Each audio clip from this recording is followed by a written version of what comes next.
Ça fait 2 ans que je suis freelance et comme tous les ans, c'est à nouveau l'heure d'un bilan. Mes différentes activités, l'arrivée d'une nouvelle personne dans mon équipe, mon chiffre d'affaires, mes bénéfices, mes dépenses, je vous dévoile tout au centime près. Et je me pose aussi quelques questions sur mon statut. Est-ce qu'il serait pas le temps de changer ?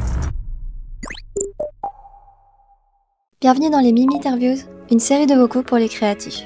Parce que fallait bien mettre les points sur les i, alors Mimi devient Mimi pour dévoiler ce qu'on ne voit pas toujours sur les réseaux.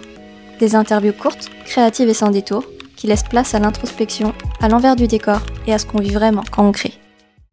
Et bien le bonjour, je m'appelle Justin Buisson, je suis motion designer et youtubeur, donc j'anime des choses et je partage tout ça sur YouTube en vidéo.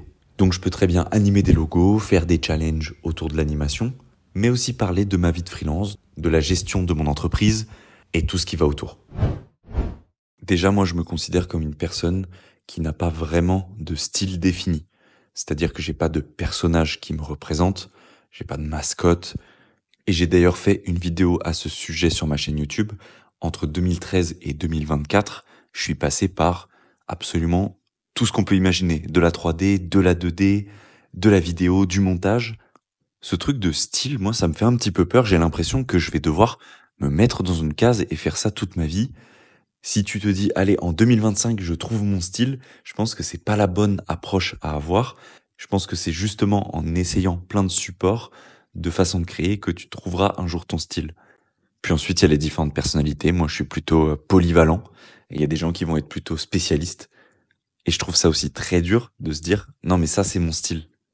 Je trouve que c'est les gens qui décident un petit peu, c'est quoi ton style? Ou est-ce que t'as vraiment un style? Parce que, à mes yeux, j'ai pas de style particulier, mais si je vais demander l'avis à une autre personne, ils vont me dire, mais non, toi, tu fais tes montages comme ça, c'est vraiment ton style, c'est ta patte. Donc tout ça, c'est très subjectif et je pense qu'il faut faire très attention. Ne vous mettez pas la pression à essayer de trouver votre style, vous le trouverez jamais. Ça sert à rien. Même quand tu penses que t'as trouvé ton style, en fait, tu l'as pas trouvé, c'est interminable. Pour YouTube, je pense qu'il y a eu 2 phases. Il y a eu la première phase qui m'a rendu plus créatif, et là, je suis dans la deuxième phase qui me rend plus stratégique. Je m'explique. Au tout début, t'apprends plein de choses. Mettre ta caméra, tes lumières, faire un bon montage, parler devant la caméra, trouver des concepts. Tout ça, ça te rend plus créatif. Puis, une fois que ton cerveau s'est entraîné à faire tout ça, il y a une deuxième phase qui rentre en jeu, c'est la stratégie. Vu que je sais quasiment faire toutes ces premières phases qui sont créatives, il y a la stratégie qui rentre en jeu. À qui je vais parler? Quel public que je vais toucher? Comment j'amène cette phrase? Est-ce que ma mère est capable de comprendre cette phrase? Est-ce que je reste niche? Est-ce que je deviens plus mainstream? Tout ça, c'est des questions que je me posais pas du tout au début. Même dans la conception d'un script, avant il était simplement créatif, et maintenant il est stratégiquement créatif. J'utilise les bons mots, dans le bon ordre, j'en dis pas trop pour que les gens restent. Tout ça, c'est des méthodologies que j'avais pas du tout au début, et qui maintenant, avec les années, sont devenues logiques pour moi. J'avais envie que les gens voient la réalité. Quand le TJM indique 500 € par jour, soyons honnêtes, rares sont les cas où c'est 100% respecté. Et si vous avez ce genre de client, vous avez de la chance, bravo à vous. La réalité, c'est toujours que le prix est négocié et que si vous êtes sur une mission qui dure plus de 5-6 jours, on ne sera pas à 500 € par jour. Ça, c'est sûr. Et encore une fois, celles et ceux qui sont dans ce cas de figure, profitez-en. Vous êtes chanceux, vous faites partie de l'élite, soyons honnêtes. La majorité des profils ne sont pas payés 500 € la journée. Ou alors, s'ils sont payés 500 € la journée, c'est sur des missions très courtes, 2-3 jours. Donc tout ça, je voulais le montrer en vidéo. Moi, j'ai longtemps tourné à 200-250 € la journée. Et j'avais 10-12 journées de prise en freelance. Et ce que je veux montrer aussi à travers ces vidéos, c'est l'évolution.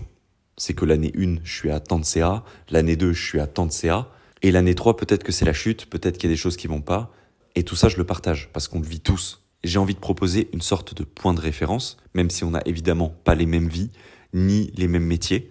Moi, par exemple, j'ai l'aspect YouTube, que beaucoup de personnes n'ont pas, mais les problématiques sont les mêmes.